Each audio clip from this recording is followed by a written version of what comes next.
Assalamualaikum warahmatullahi wabarakatuh. Selamat pagi teman-teman dan teman-teman sekalian dan dokter. Saya Mira Martini Afla. Pagi hari ini akan mempresentasikan tentang keratokonjungtivitis oculus dextra et causa suspect bakteri dengan pembimbing Dr. Prima Mayasari, spesialis mata konsulen subspesialis glaukoma. Berikut ini outline-nya. Ini pendahuluannya. Baik, keratokonjungtivitis adalah kondisi peradangan pada kedua bagian mata, yaitu kornea atau keratitis dan konjungtiva atau konjungtivitis. Mencakup gejalanya yaitu kemerahan, nyeri dan gatal, sensasi seperti berpasir atau mengganjal, keluarnya air mata berlebih, dan penurunan visus mendadak. Penyebabnya bisa infeksi bakteri, infeksi jamur, infeksi virus, reaksi alergi, dan iritasi. Penanganan biasanya melibatkan pengobatan berdasarkan penyebab peradangan tersebut, seperti antibiotik untuk infeksi bakteri, antivirus untuk infeksi virus, atau antihistamin dan steroid untuk alergi dan iritasi. Berikut ini status pasiennya. Identifikasi pasien: nama Tuan WA, usia 48 tahun, jenis kelamin laki-laki, status menikah, pekerjaan petani, pendidikan SMP agama Islam, alamat Karangmakmur, tanggal pemeriksaan 23 Juli 2024. Anamnesis tanggal 23 Juli 2024 pukul 11.30 waktu Indonesia Barat dilakukan dengan pasien atau anamnesis dengan keluhan utama mata kanan merah sejak 1 hari yang lalu. Riwayat perjalanan penyakitnya: 5 hari yang lalu pasien mengeluhkan mata kanan terasa gatal, terdapat kotoran mata, merah, perih, sering berair, penglihatan kabur, sensasi silau, serta terasa mengganjal. Pasien sering mengucek mata. Keluhan penglihatan ganda, penglihatan tertutup tirai, berpendar seperti pelangi di sangkal. Pasien berobat ke bidan dan mendapatkan obat tetes mata serta salep, namun keluhan belum membaik. Pasien tidak melanjutkan pengobatan. 1 hari yang lalu, kondisi mata merah pasien semakin buruk, mengganggu aktivitas sehari-hari, sehingga pasien memutuskan untuk mengunjungi poliklinik infeksi dan imunologi rumah sakit khusus mata.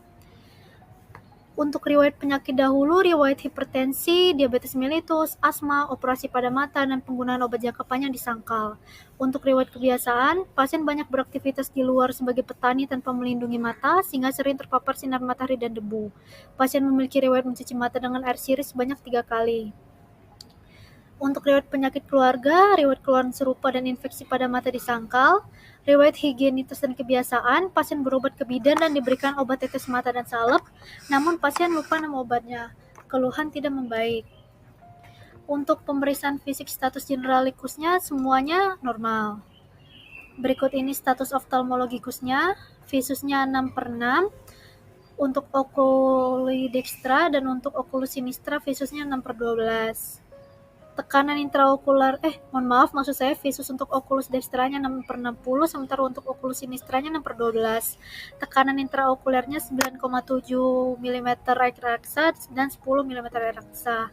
Untuk kedudukan bola mata ortoforia dan gerakan bola mata, dua-duanya baik segala arah. Untuk segmen anterior, palpebranya dua-duanya tenang. Konjungtiva untuk oculus dextra injeksi mix, sekret mukopurulen ada dan sedikit berair, sementara oculus sinistra tenang. Untuk kornea dua-duanya jernih. Untuk bilik mata depan dua-duanya sedang. Iris dua-duanya gambaran baik. Pupil dua-duanya bulat, sentral, refleks cahaya positif dengan diameter 3 mm. Untuk lensa dua-duanya jernih. Untuk segmen posterior, dua-duanya tidak diperiksa. Untuk pemeriksaan penunjang fluorescent test, hasil pemeriksaan fluorescent testnya positif seperti yang terlihat pada gambar. Hal ini disebabkan oleh kerusakan pada sel epitel kornea yang mengeluarkan enzim lisozim. Enzim ini mengikat zat fluorescens berwarna oranye yang jika dilihat di bawah sinar biru tampak berwarna hijau. Tanda panah berwarna kuning menunjukkan titik-titik kecil berwarna hijau dan adanya infiltrat kornea saat dilihat di bawah sinar UV. Diagnosisnya itu diagnosis bandingnya keratokonjungtivitis oculi dextra et causa suspect virus dan keratokonjungtivitis oculi dextra et causa suspect jamur. Untuk diagnosis kerjanya keratokonjungtivitis oculi dextra et causa suspect bakteri. Pemeriksaan anjurannya yaitu pemeriksaan sensibilitas dan pemeriksaan gram, KOH, serta GIMSA. Tata laksananya untuk non-farmakologi atau KIE menjelaskan kepada pasien mengenai penyakit dan prognosis penyakit, melarang pasien dalam pemakaian obat tanpa indikasi, menjelaskan kepada pasien untuk menghindari paparan debu dan air kotor seperti air sirih, menjelaskan kepada pasien cara menggunakan obat tetes mata, dan menjadwalkan konsul ulang jika keluhan dirasakan. Untuk farmakologinya, Berikan levofloxacin 5 mg eye drop 6 kali 1 GTT Oculus Dextra serta artificial tears yaitu sodium chloride 4,4 mg dan potassium chloride 0,8 mg 6 kali 1 GTT Oculus Dextra. Untuk prognosisnya kuat vitamnya Bonam, kuat fungsionalnya Dubiat Bonam, dan kuat sanasionamnya Dubiat Bonam. Berikut ini diskusi kasusnya.